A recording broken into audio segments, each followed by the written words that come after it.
Muy buenas noches, mis queridos hermanos. Dios les bendiga rica, grande y abundantemente en esta noche.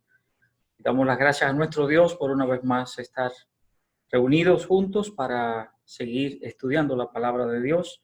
Es una bendición vernos con este propósito, hermanos, estar juntos con este propósito de estudiar la palabra de Dios, que siempre es de bendición y de ayuda para nuestras vidas.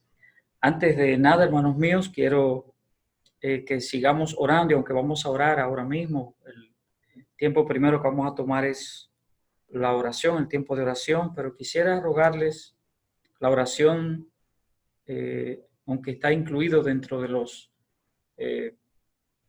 peticiones de oración, pero orar para que el Señor nos bendiga y nos dirija en esta apertura que tenemos ahora, en el inicio de este nuevo periodo gubernamental y que tenemos nuevas autoridades, empezando con el presidente de la República y otras autoridades.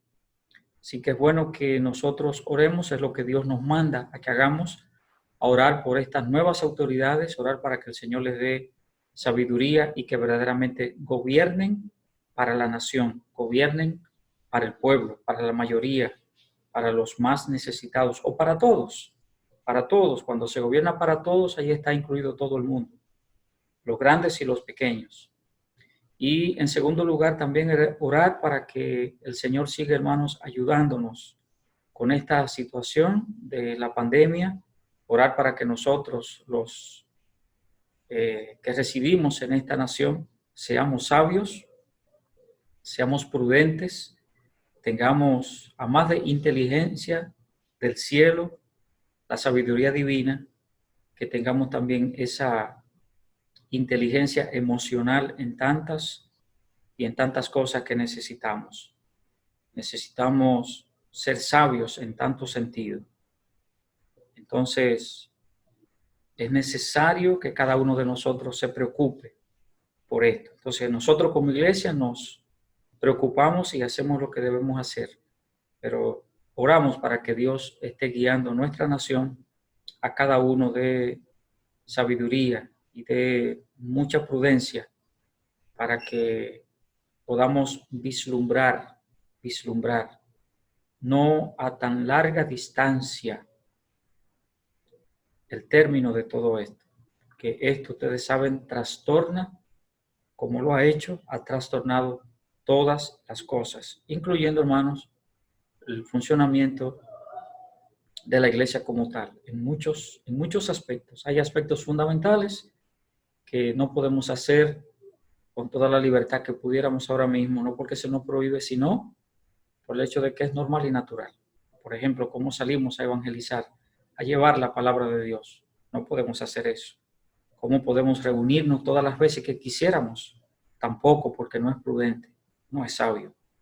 De modo que nos sentimos o no nos encontramos limitados en muchos sentidos. De tal manera, hermanos míos, que tomemos esto mucho en consideración y oremos por esto. Así que vamos a tomar nuestro tiempo de oración y va a aparecer ahí en la pantalla los motivos de oración que siempre traemos. Una vez más, les recuerdo, hermanos míos, manden sus motivos de oración. Y así entonces los incluimos y mientras estamos orando en familia, cada quien en sus hogares, entonces vamos mirando allí los motivos de oración y oramos los unos por los otros. Así que vamos a tomar entonces, hermanos, estos minutos, como siempre hacemos, para orar y luego regresamos con nuestro estudio de la palabra de Dios para esta noche.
Bien, hermanos míos, pues vamos a continuar después de este tiempo de oración. Vamos a abrir la palabra de Dios y vamos a nuestro libro que nos está sirviendo de objeto de estudio, y vamos a leer versículos 13 al 15 de Amós, capítulo número 1. Amós capítulo número 1, y leemos versículos 13 al 15. Dice la palabra de Dios así: Así ha dicho Jehová, por 3 pecados de los hijos de Amón, y por el cuarto no revocaré su castigo, porque para ensanchar sus tierras abrieron a las mujeres de Galaad que estaban encintas. Encenderé fuego en el muro de Rabá y consumirá sus palacios con estruendo en el día de la batalla y con tempestad en el día tempestuoso. Y su rey irá en cautiverio, él y todos sus príncipes, dice Jehová. Oremos un momento, hermanos. Padre, otra vez gracias en esta noche. Gracias, Padre, por tus bendiciones, por tu amor maravilloso. Y gracias, Padre, porque nos permites abrir tu palabra. Ayúdanos a nosotros ahora, Padre, a abrir nuestras mentes y nuestros corazones a ella. Edifícanos, bendícenos y trae, Dios del cielo, no solamente el conocimiento, el alimento, Señor, a nuestro intelecto, sino, Padre, también y sobre todas las cosas, las lecciones que nosotros necesitamos, lecciones personales, lecciones individuales, oh Dios, lecciones que nos van a ayudar a mejorar, a maximizar, Dios del cielo, nuestra relación contigo y nuestras relaciones con los demás. Ayúdanos a entender tu mensaje, tu propósito. Ayúdanos, Señor, a comprender tu palabra, lo que tú quieres darnos. Tu Santo Espíritu nos acompañe y nos dirija, Dios del cielo, a través del estudio de tu palabra. Bendícenos a cada uno, Señor, de manera muy particular. Te damos las gracias en todo, en el nombre de Cristo. Amén.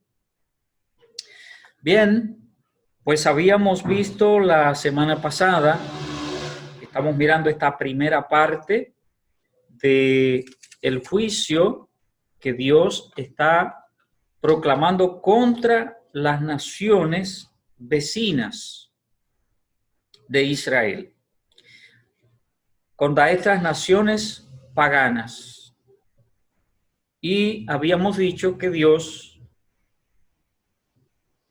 está hablando a estas naciones y lo está haciendo por algo particular, porque son naciones paganas y Dios, en cierta forma, digamos, que no tiene que tratar con ellas, porque no son naciones que le hacen caso a Dios.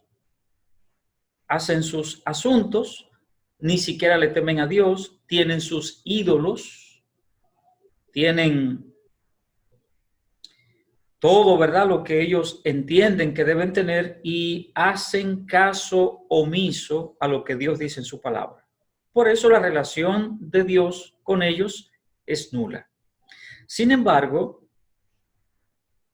todas estas naciones a las que Dios hace referencia aquí, o a las que hace el profeta Amós referencia, son naciones que de alguna manera habían tenido algún tipo de relación en el pasado y en el presente con el pueblo de Israel. Y el pueblo de Israel con ellos.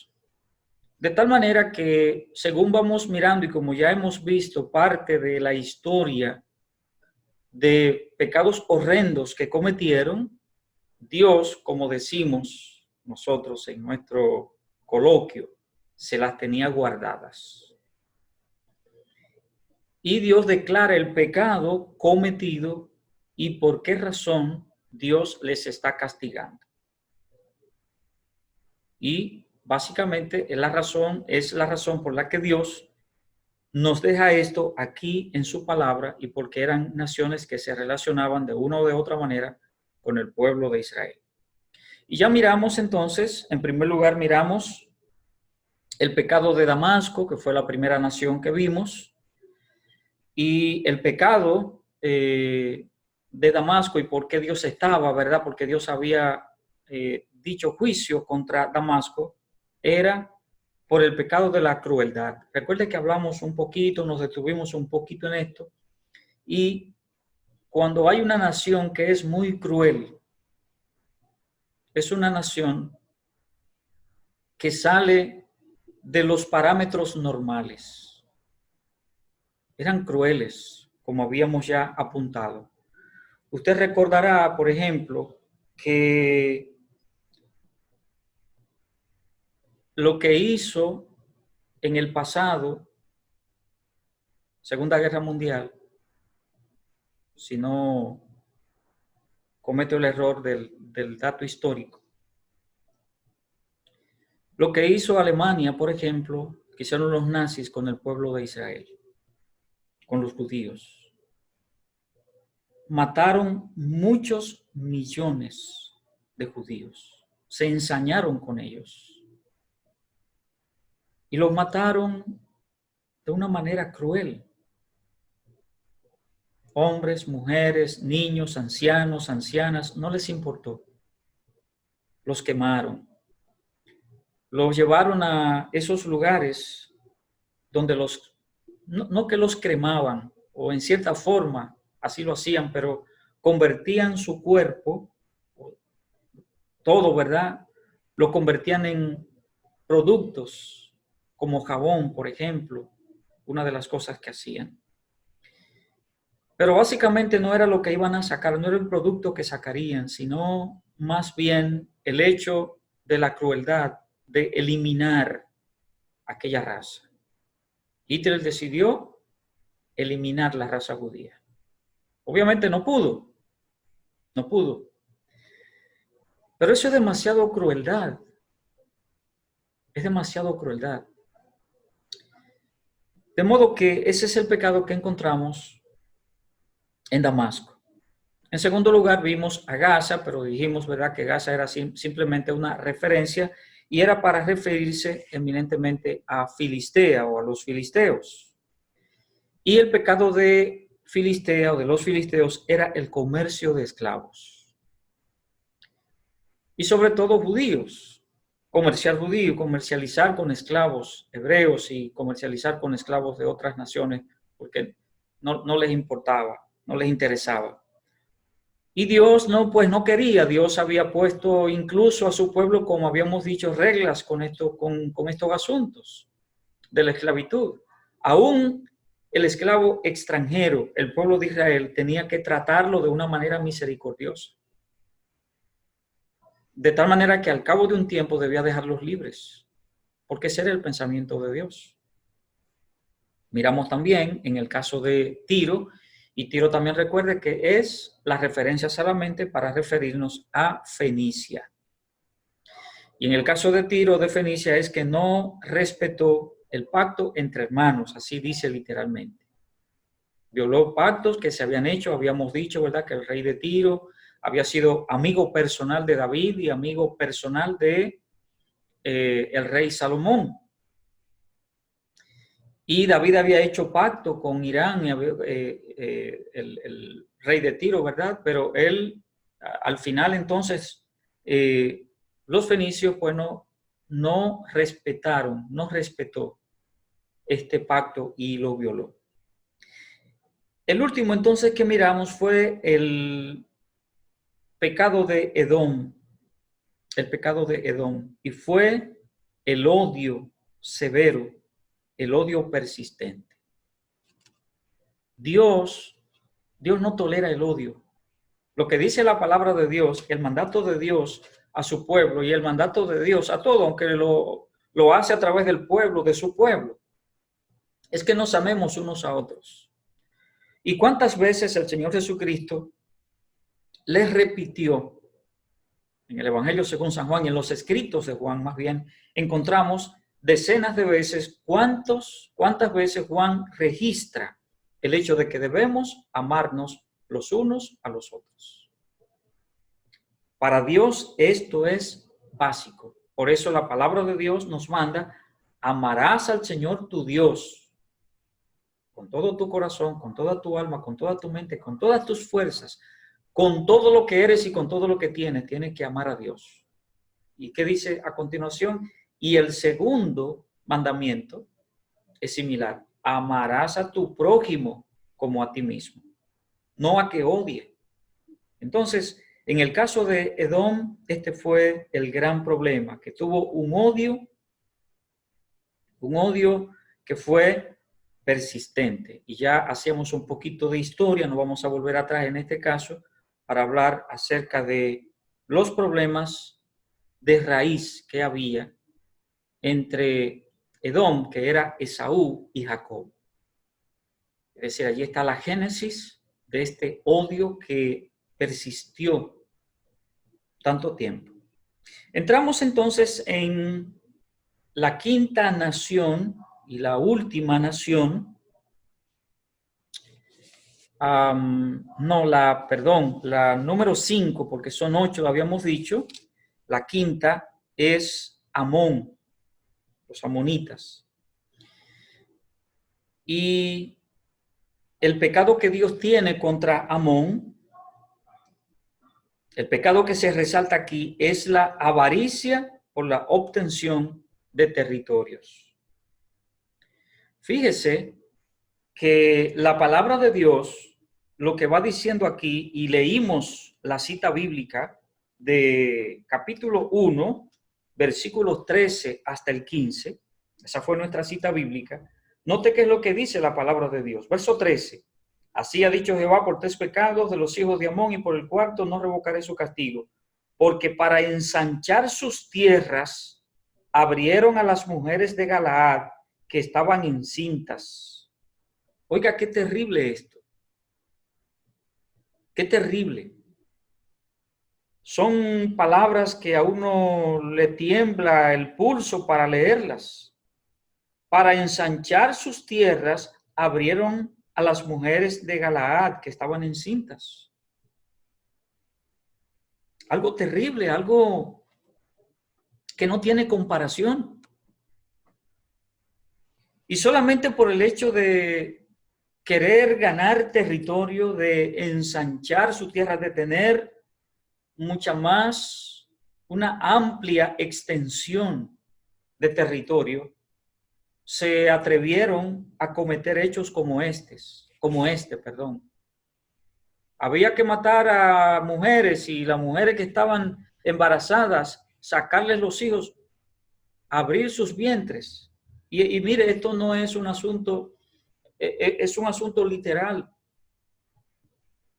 No es necesariamente hablando aquí de algo que pudiera parecer algo ejemplificante, algo, no, es diciendo justo lo que es, lo literal. No es un asunto alegórico, no es una alegoría lo que está hablando aquí la palabra de Dios. Es decir, sabemos que, y eso ha sido siempre así, las luchas territoriales siempre han existido.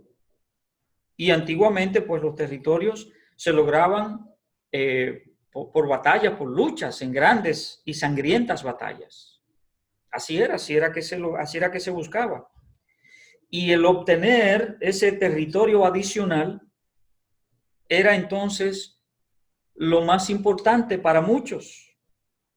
Inclusive más importante que la vida de la gente. No le importaba, o sea, si República Dominicana tiene que batallar contra otra nación para ganar territorio, o cualquier otra nación tiene que batallar con cualquier otra nación para ganar territorio, ¿qué van a hacer? Es matar a todo el que se ponga en el medio. Allí no importa que sean niños, no importa que haya mujeres, que haya ancianos, no, quien sea. Porque el ganar ese territorio es más importante que la vida de la gente. No importaba entonces la cantidad de personas que tuviera que morir para lograr tal propósito. Y eso es lo que sucedió entonces con Amón, lo que sucedió con los amonitas. no les importó lo que tuvieran que hacer para ellos lograr ese propósito de ganar territorio. Y es lo que Dios está llamando la atención. Amón, por lograr más territorio, se aliaba, por ejemplo, con los enemigos de Israel y así cometían crímenes innecesarios, como lo que acabamos de mencionar, que dice la palabra de Dios, crímenes violentos, inhumanos, en fin. Es decir, que era un pecado serio el pecado de Amón y por eso Dios lo está recordando y Dios le está castigando por esto. Ahora sí, la última de esas naciones vecinas o naciones paganas es Moab. Y vamos a ver cuál era entonces el pecado contra Moab, el pecado que Dios estaba llamando la atención de Moab. El pecado de Moab fue su terrible espíritu de venganza. Un espíritu terrible de venganza. Moab había logrado una importante victoria contra sus enemigos, los edomitas. Y note que Dios está castigando a Edom. Pero mire que Dios también es misericordioso y Dios es justo. Entonces, ¿qué es lo que dice aquí la palabra de Dios? Y leamos del capítulo 2, para que nos situemos. Capítulo 2, versículos 1 al 3. Estamos en el libro de Amós. Versículo 1. Así ha dicho Jehová, por 3 pecados de Moab y por el 4 no revocaré su castigo, porque quemó los huesos del rey de Edom hasta calcinarlos.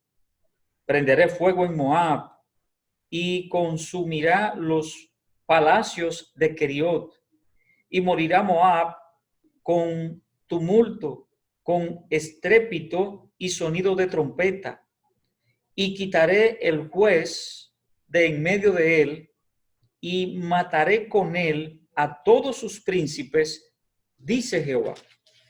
Es decir, Dios, note que está dando este juicio, profiriendo juicio contra Moab, y es por lo que le hizo, lo que hizo en Edom. Yo le decía, Dios, aunque está castigando a Edom por algo que hizo, pero fíjese bien que Dios también castiga a este pueblo de Moab por lo que hizo también a los edomitas. Es decir, habíamos dicho, ¿verdad?, que había tenido una importante victoria contra los enemigos, sus enemigos los edomitas, y dice la palabra de Dios allí que mataron al rey. Y se supone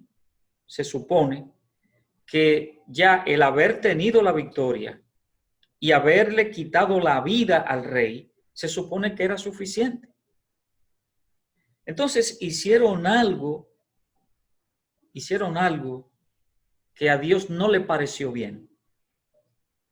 Y fue que Moab actuó como las peores naciones paganas, o actuó peor que las naciones paganas, quemando el cuerpo del rey hasta calcinar sus huesos. La venganza, mis hermanos, es terrible.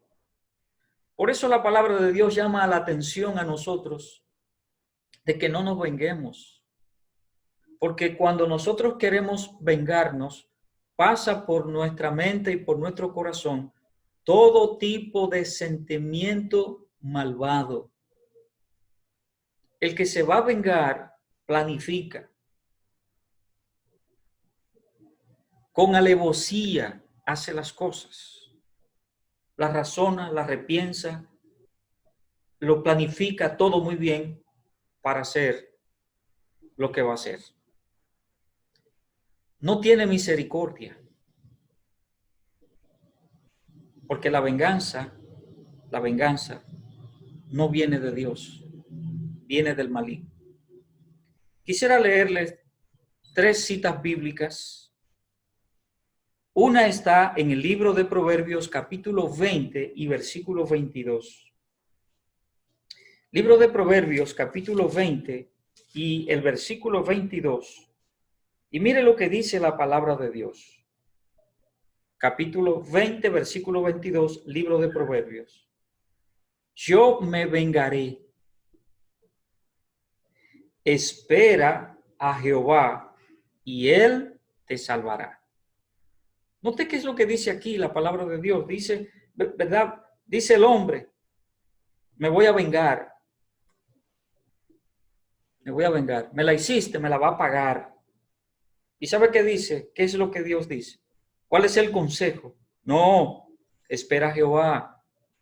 Espera en Dios. Y dice, y él te salvará.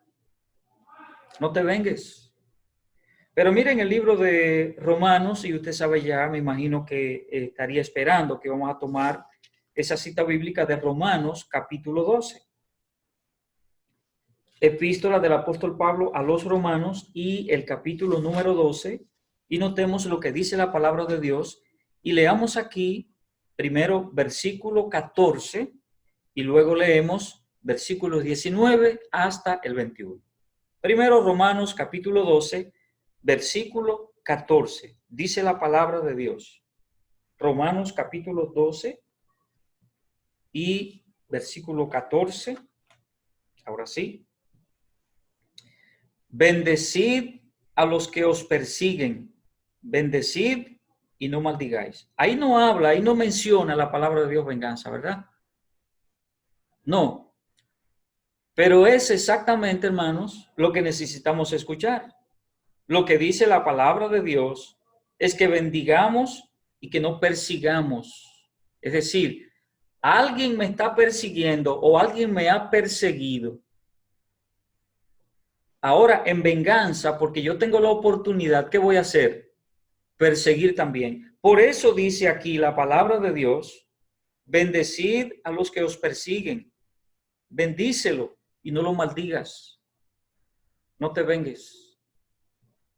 Ahora, mire los versículos 19 al 21, lo que dice allí la palabra de Dios. Y sí, expresamente, dice la palabra de Dios, no os venguéis vosotros mismos, amados míos, sino dejad lugar a la ira de Dios, porque escrito está, mía es la venganza, yo pagaré, dice el Señor.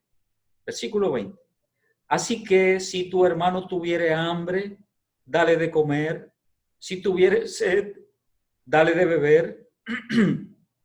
Pues haciendo esto, ascuas de fuego amontonarás sobre su cabeza. No seas vencido de lo malo, sino vence con el bien el mal. Note qué es lo que dice el versículo 19. Dice que no nos venguemos. Ahora, hay una expresión que dice, sino dejad lugar a la ira de Dios. Esta parte, hermanos, nosotros no la asimilamos completamente, no la entendemos muy bien. Pero, hermano, esto es lo más maravilloso en este punto en el que estamos. Del asunto de tener nosotros un terrible espíritu de querer vengarnos.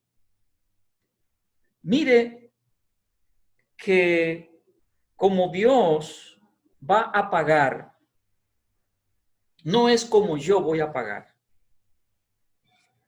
Note qué es lo que dice la Biblia, que dejemos lugar a la ira de Dios. Cuando usted y yo nos vengamos, lo que hacemos es que desplazamos a Dios y le quitamos a Dios lo que a Él le corresponde y lo que a Él le pertenece, de Él hacer juicio y justicia. Así es. Es como que usted va a hacer algo y usted lo va a hacer perfectamente como es, con todo lo de la ley. Va a quedar impecable. Y yo, en una actitud incorrecta, por la razón que sea, me meto en el medio, lo empujo, lucho con usted, digo, yo soy que lo voy a hacer. Y lo hago mal. Todo sale mal. Todo sale mal. Utilizo esta expresión que no es la mejor, un disparate. Cuando yo lo hago. Si yo lo hubiera dejado a usted que lo haga, como lo iba a hacer, con todo ya preparado, ideado, todo bien planificado, eso iba a quedar perfecto. No, pero yo vengo de entrometido y vengo de soberbio. Y eso es lo que pasa a veces con el asunto de la venganza. Mire, qué bueno es dejar en la mano de Dios este tipo de cosas. Qué bueno es. Yo sé que probablemente a usted le ha acontecido alguna vez. A mí me ha pasado. Y sé que a usted alguna vez le ha pasado. Que usted ha querido usted tomar venganza. Y Dios como que le ha dicho, pero tranquilízate, déjame eso a mí. No pelees ese pleito, déjame a mí pichar este jueguito, déjame hacerlo a mí. Y cuando usted ha permitido que así sea, oiga, ¿cómo han salido las cosas? Y usted salió ganancioso. Hace unos meses atrás, quizás eso sería el año pasado, probablemente. Yo iba en una de esas vías que son bien congestionadas aquí en nuestra capital dominicana. Y detrás de mí venía otro vehículo afanado, no sé qué prisa llevaría.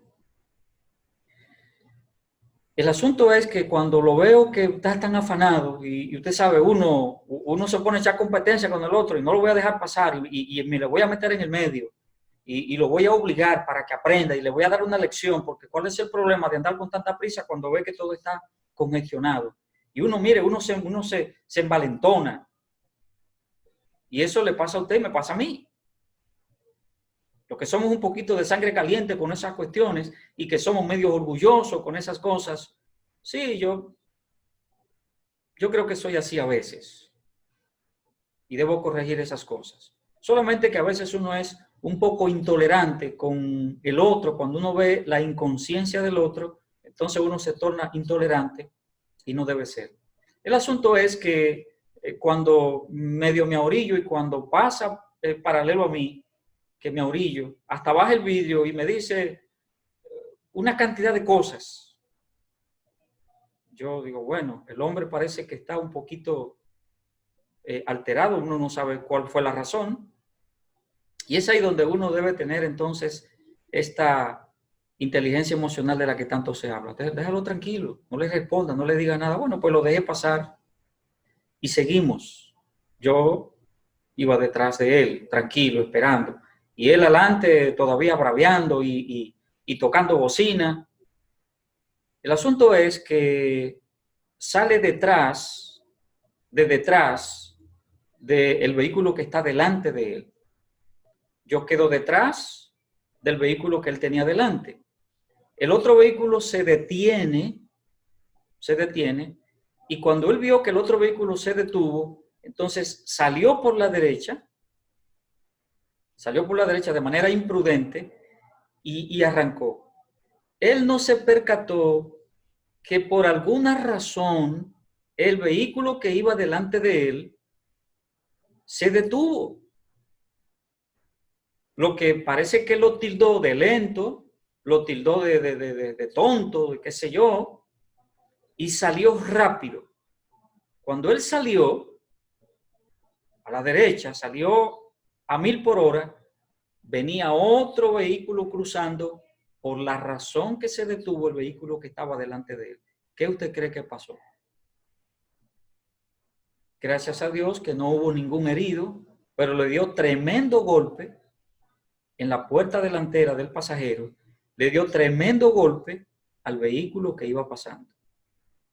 El otro chofer del vehículo que se había detenido, le dice, pero mi hijo, ¿y tú no ¿por qué tú piensas que yo me paré aquí, no teniendo a nadie delante de mí?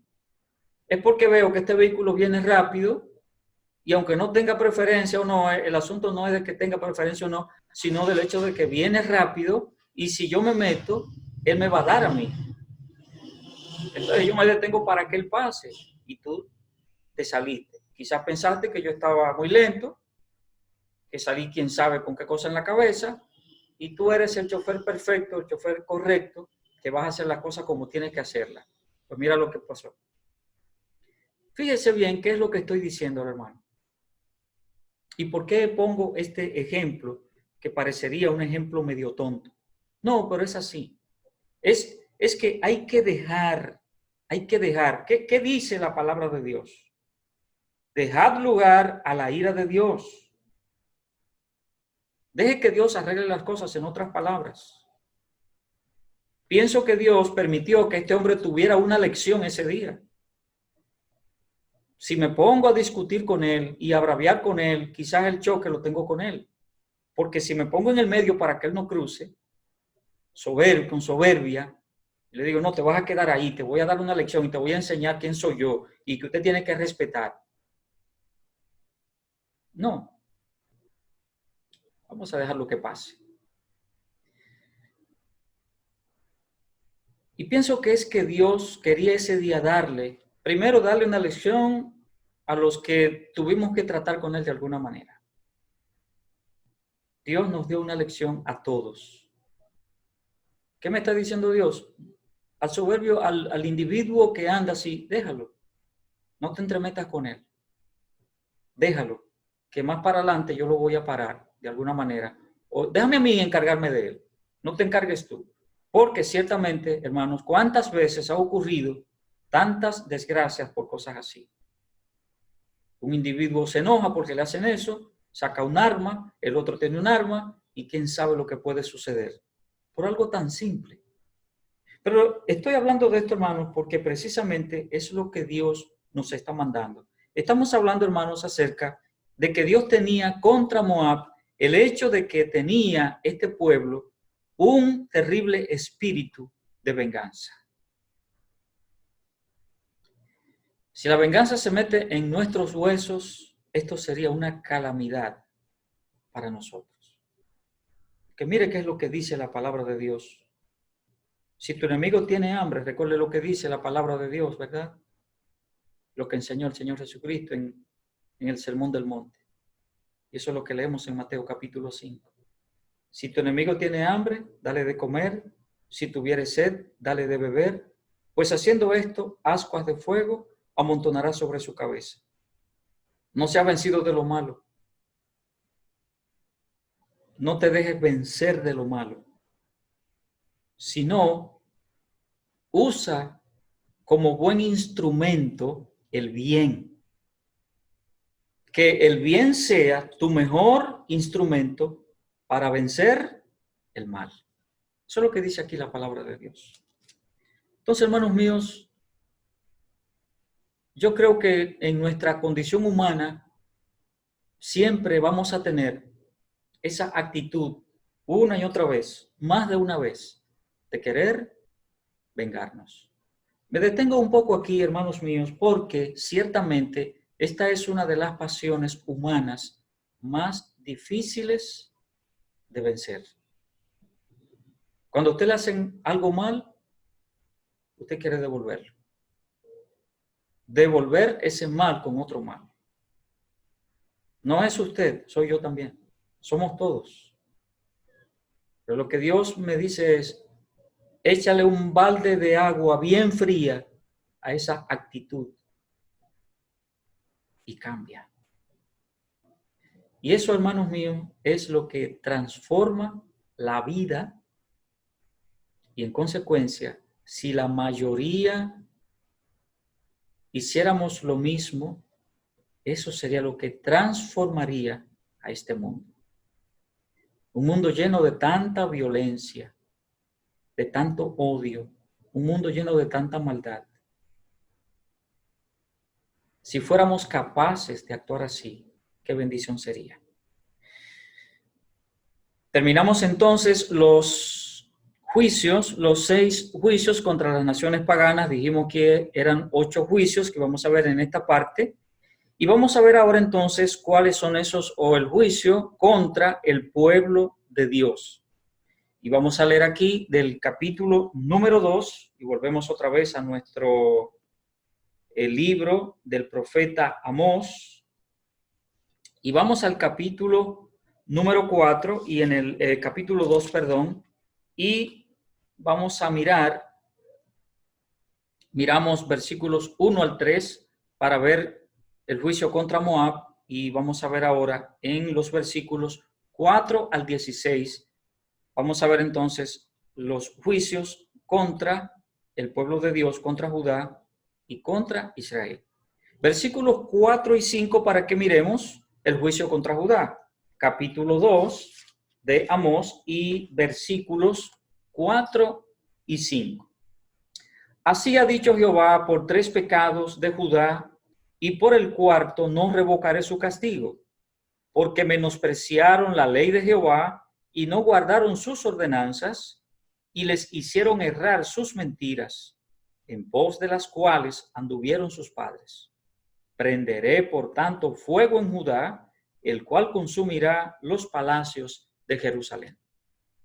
Note que ahora vamos entonces al juicio contra el pueblo de Dios, ya como habíamos dicho, y vamos al pecado de Judá. ¿Cuál era el pecado de Judá? El menosprecio a la ley de Dios. Y aquí también, hermanos, necesitamos detenernos un poquito también. Un poco. Porque estamos hablando de algo tan importante como la ley de Dios, la palabra de Dios. El menosprecio a la palabra de Dios. Muchos cristianos, lamentablemente, queremos vivir el evangelio según yo, el evangelio según tú, el evangelio según fulano, el evangelio según sutana, mengana, mengano. Y no, hay un solo evangelio, hay una sola enseñanza. Entonces,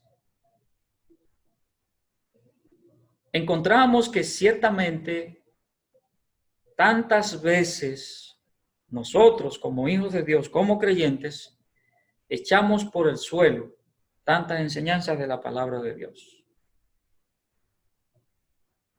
Muchas. Sea porque no me interesa, sea porque no me conviene, sea porque quiero interpretarla a mi manera, a mi modo, y porque de una manera ignorante y una manera que yo quiero que así sea, porque me conviene o por lo que fuera. Así es. Si damos nosotros un vistazo a los pecados por lo que Dios juzgó a las otras naciones, no fue el mismo o por los mismos pecados por los que Dios va a juzgar a su pueblo. Note que va en los dos aspectos. Cuando miremos esta parte de el pecado de Judá y por qué Dios, cuál es la razón por la que Dios va a juzgar a Judá, cuando miramos todos los pecados de las otras naciones, vamos a ver qué diferente es. ¿Y sabe por qué razón? Porque Dios nos mira a nosotros de otra manera, y como habíamos visto ya. Las otras naciones no tenían que poner en práctica la ley de Dios, porque no era el pueblo de Dios. Si querían hacerlo, sí lo hacían. Como encontramos en la palabra de Dios, prosélitos, es decir, gente que había asimilado el judaísmo, la religión hebrea, la religión judaica, porque habían entendido, porque habían comprendido que era el Dios soberano el que estaba diciendo estas cosas, el único Dios verdadero y real, y que en sus naciones paganas lo que estaban era adorando ídolos, adorando un objeto de metal, de piedra, de lo que fuera, de madera, y se habían dado cuenta que ciertamente, como la palabra de Dios dice, que son objetos, ídolos, que tienen ojos y no ven, que tienen narices y no huelen, que tienen orejas y no oyen, que tienen boca y no hablan. En fin, habían entendido eso. Y por eso hacen caso, porque habían oído acerca del Dios de Israel, y vienen. Pero eso es un aspecto, eso es otra cosa. Las otras naciones no ponían en práctica las cosas de Dios, porque no eran pueblo de Dios, no les interesaba poner en práctica lo que Dios decía. Es decir, todo esto tiene que ver con ese descuido, con ese menosprecio de la ley de Dios. Apunta el comentarista de Escuela Bíblica que les había ya dicho y recomendado, y les había dicho que básicamente los comentarios que tomamos para este estudio bíblico mayormente son tomadas de ese estudio de la Escuela Bíblica. Entonces, y aunque más adelante vamos a ver este comentario que él está haciendo más adelante, o que está haciendo la Escuela Bíblica, dice el comentarista: el privilegio siempre crea responsabilidad. Eso más adelante lo vamos a ver, mucho más detallado. Y ciertamente es así. El privilegio siempre crea responsabilidad. A mayor luz de revelación que uno recibe, corresponde una mayor responsabilidad ante Dios. Esto me suena que usted y yo estamos incluidos ahí. Que usted y yo estamos metidos de cabeza, más arriba de la coronilla.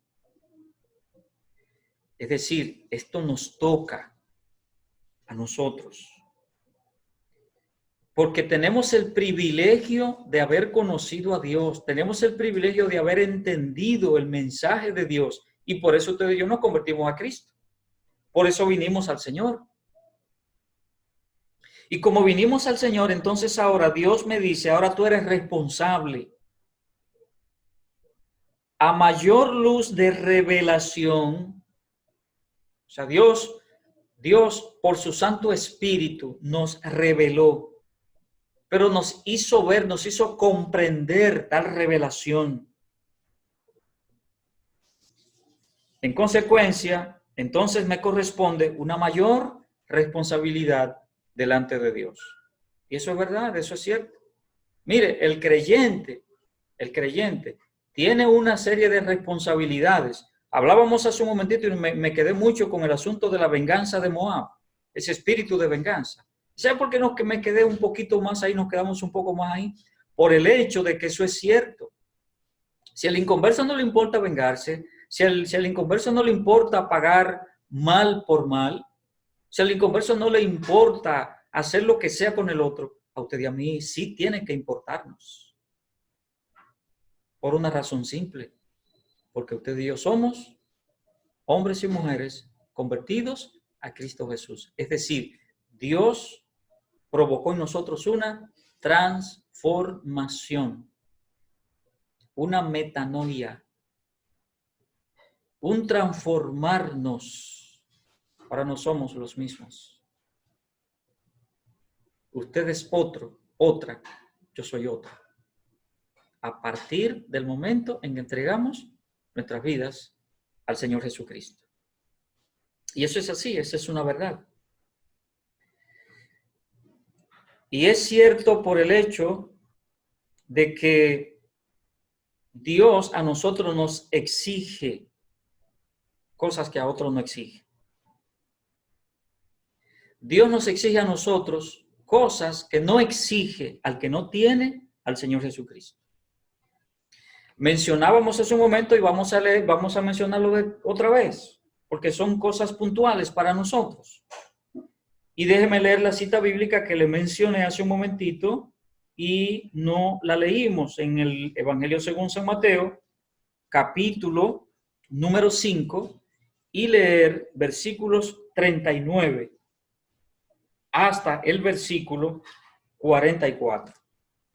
Oiga lo que dice la palabra de Dios, Mateo capítulo 5, versículo 39 al 44, que bien lo sabemos. Pero yo os digo, no resistáis al que es malo, antes a cualquiera que te hiera en la mejilla derecha, vuélvele también la otra. Y el que quiera ponerte en pleito y quitarte la túnica, déjale también la capa. Y cualquiera que te obligue a llevar carga por 1 milla, ve con él 2. Al que te pida, dale. Y al que quiera tomar de ti prestado, no se lo rehuses. Oísteis que fue dicho, amarás a tu prójimo y aborrecerás a tu enemigo. Pero yo os digo, amad a vuestros enemigos, bendecid a los que os maldicen, haced bien a los que os aborrecen y orad por los que os ultrajan y os persiguen. Mire qué es lo que dice la palabra de Dios. ¿Qué te dice la palabra de Dios? ¿Qué me dice la palabra de Dios? Ama a tu enemigo. Bendice al que te maldice. Haz bien al que te aborrece. Ora por el que te ultraja. Al que te quiera herir, el que te hiere en una mejilla, dale la otra. Dios no exige esto a quien no tiene a Cristo en su corazón. Dios exige esto a quien ha sido transformado por Cristo. Quien ha entendido la ley de Dios. El inconverso no actúa de esta manera. Somos tú y yo quienes entendemos esto. Pero ¿cómo tú y yo sabemos esto? Porque la palabra de Dios me lo dice. La ley de Dios me lo dice. ¿Cuál fue el pecado de Judá? Que menospreció la ley de Dios. ¿La menospreció? La echó por tierra, no le importó, no le interesó. De modo, mi querido hermano, mi querida hermana, que tú y yo somos nuevas criaturas en Cristo.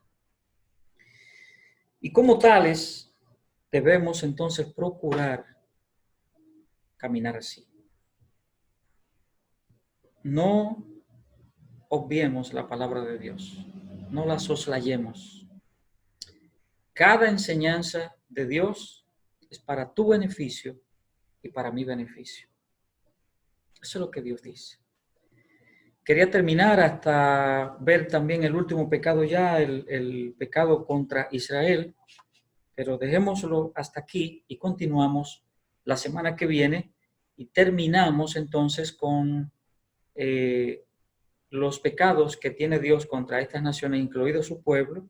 Terminamos entonces la semana que viene con el pueblo de Israel y el pecado que Dios tiene contra ellos, para continuar entonces y empezar con nuestro punto número 2 y ver, como habíamos dicho, dentro de nuestro bosquejo, los 3 discursos del profeta Amós en los capítulos 3 al 6.